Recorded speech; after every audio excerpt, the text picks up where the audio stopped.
Bruce Fenner Skinner lahir pada tahun 1904 di Susquehanna, Pennsylvania, Amerika.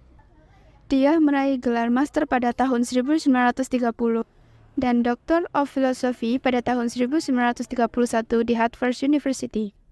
Gelar Bachelor of Arts atau BA pada tahun 1936 dan 1445. Skinner mengajar psikologi di University of Minnesota dan menghasilkan salah satu bukunya yang berjudul The Behavior of Organism. Skinner adalah seorang yang aktif dalam berbagai kegiatan seperti melakukan berbagai penelitian, membimbing ratusan calon doktor, dan menulis berbagai buku. Meski tidak sukses sebagai penulis buku fiksi dan puisi, ia menjadi salah satu penulis psikologi terbaik. Pada tanggal 18 Agustus 1980, Skinner meninggal dunia karena penyakit leukemia.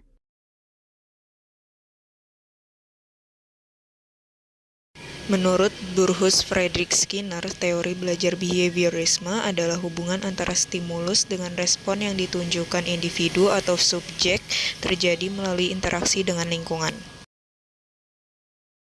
Teori ini menekankan bahwa tingkah laku yang ditunjukkan seseorang merupakan akibat dari interaksi antara stimulus dengan respon.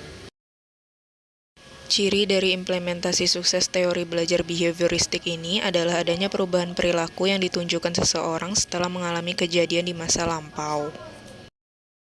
Contohnya, penerapan hukuman membersihkan halaman bagi siswa yang datang terlambat ke sekolah.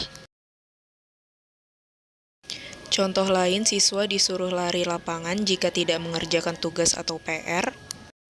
Teori ini cukup menakutkan karena penekanan prinsip pemberian hukuman atau punishment, akan tetapi teori ini tak selamanya buruk. Pada kondisi tertentu, siswa juga akan mendapatkan penguatan atau reinforcement berupa pujian, hadiah, atau penghargaan lainnya jika menunjukkan sikap positif dalam pembelajaran.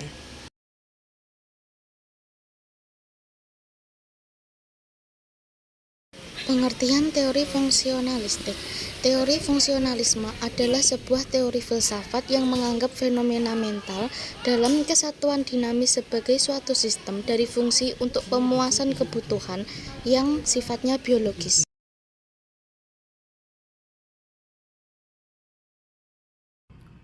Teori fungsionalistik. Skinner menganggap reinforcement merupakan faktor penting dalam belajar. Peneguhan diartikan sebagai suatu konsekuensi perilaku yang memperkuat perilaku tertentu. Ada dua macam peneguhan, yaitu positif dan negatif. Peneguhan positif adalah rangsangan yang semakin memperkuat atau mendorong suatu tindak balas. Sedangkan peneguhan negatif adalah peneguhan yang mendorong individu untuk menghindari suatu tindak balas tertentu yang tidak memuaskan. Skinner membuat perincian dengan membedakan respon menjadi dua bagian, yaitu 1. Respondent response. Respon ini ditimbulkan oleh perangsang-perangsang tertentu. Misalnya, keluar air liur setelah melihat makanan tertentu. Pada umumnya, perangsang-perangsang yang demikian ini mendahului respon yang ditimbulkan. Jenis respon ini sangat terbatas pada manusia saja. Operant response. Respon ini adalah respon yang timbul dan berkembang, yaitu diikuti oleh perangsang-perangsang tertentu.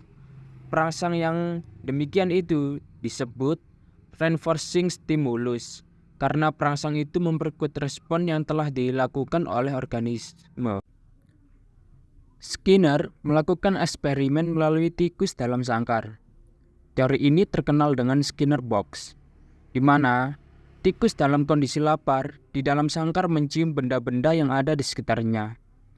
Maka tikus berlari ke sana kemari. Aksi ini disebut emitted behavior atau tingkah laku yang terpancar. Kemudian pada gilirannya, secara kebetulan salah satu emitted behavior dapat menekan pengungkit sehingga tekanan pengungkit mengakibatkan munculnya butir-butir makanan ke dalam wadahnya. Butir-butir makanan yang muncul merupakan reinforcement bagi penekanan pengungkit. Penekanan pengungkit inilah disebut tingkah laku operan.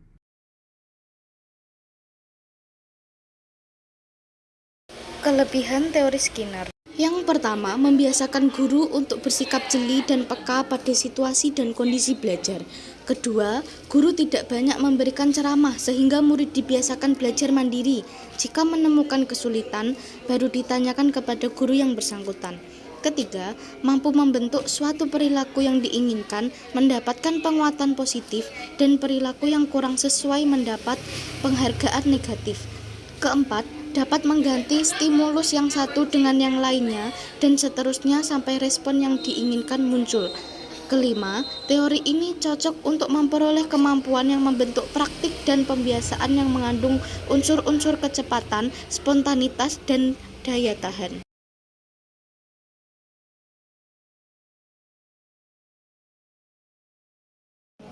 Kekurangan teori Skinner. 1. Sebuah konsekuensi bagi guru untuk menyusun bahan pembelajaran dalam bentuk yang sudah siap. Yang kedua, tidak setiap mata pelajaran bisa menggunakan metode ini. Yang ketiga, murid dipandang pasif, perlu motivasi dari luar, dan sangat dipengaruhi oleh penguatan yang diberikan oleh guru. Yang keempat, cenderung untuk mengarahkan siswa untuk berpikir linier, tidak kreatif, tidak produktif, dan mendudukkan siswa sebagai individu yang pasif. Yang terakhir atau yang kelima, pembelajaran siswa yang berpusat pada guru bersifat mekanistik dan hanya berorientasi pada hasil yang didapat dan diukur. Cara menerapkan teori Skinner dalam pembelajaran. Secara sederhana, pengaplikasian teori Skinner terhadap kegiatan belajar mengajar, terutama dalam pembentukan tingkah laku, terdiri dari beberapa cara, di antaranya: 1. Buatlah tujuan pembelajaran yang jelas agar bisa merancang atau membuat strategi yang efektif dan efisien. Alangkah baiknya tujuan itu dibuat secara bertahap. Kedua, melihat batas kemampuan siswa dan menentukannya. Apabila sudah mengetahui dan memahami batas kemampuan murid, maka guru bisa mengembangkan kemampuan murid sesuai dengan batas kemampuannya. Ketiga, memberikan penilaian terhadap respon yang telah diberikan oleh murid, serta melihat apakah sudah ada kemajuan pada murid. 4. Setiap metode pembelajaran harus berdasarkan hasil evaluasi dari kemajuan yang telah dicapai oleh murid. Yang kelima, alangkah baiknya menggunakan penguatan positif supaya murid ingin melakukan hal yang sama lagi.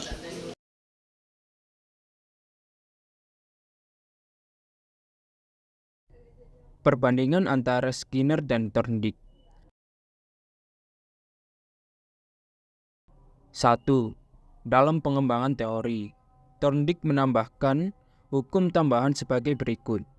1. Hukum perpindahan asosiasi atau associative shifting. 2. Hukum sikap atau attitude. 3. Hukum aktivitas berat sebelah atau preponderance of element, hukum respon by analog, dan hukum reaksi bervariasi, multiplies response. Sedangkan Skinner mengembangkan teori-teori awalnya melalui berbagai rangkaian percobaan atau eksperimen melalui binatang, dan alatnya yang terkenal ialah Skinner Box.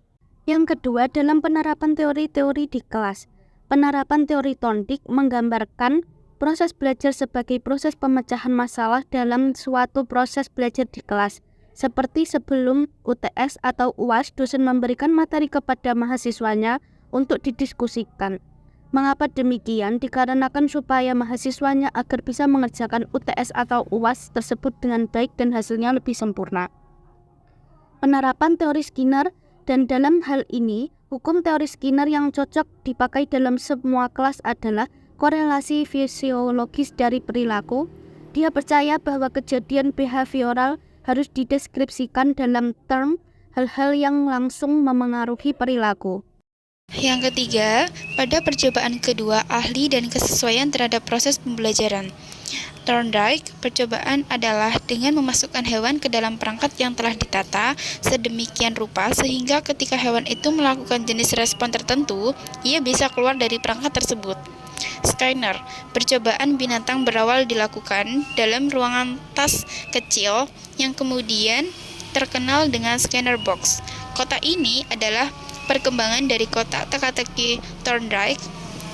Kotak Skinner menggunakan lantai berkisi-kisi, bercahaya, dan menggunakan tuas pengungkit dan sebuah cangkir makanan di mana hewan menekankan tuas tersebut, mekanisme pemberian makan akan aktif, kemudian sedikit demi sedikit makanan akan terjatuh ke cangkir makanan itu.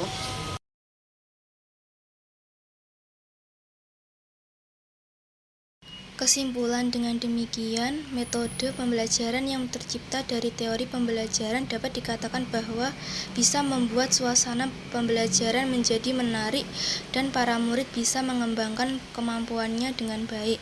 Apabila seorang bisa menerapkan teori belajar yang sesuai dengan karakteristik para siswanya, maka kegiatan belajar mengajar akan menyenangkan.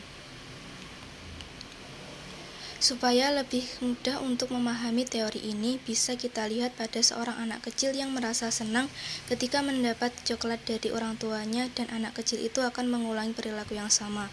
Rasa senang yang ditunjukkan oleh seorang anak kecil itulah merupakan perilaku operan, dan coklat yang diberikan adalah penguat positifnya.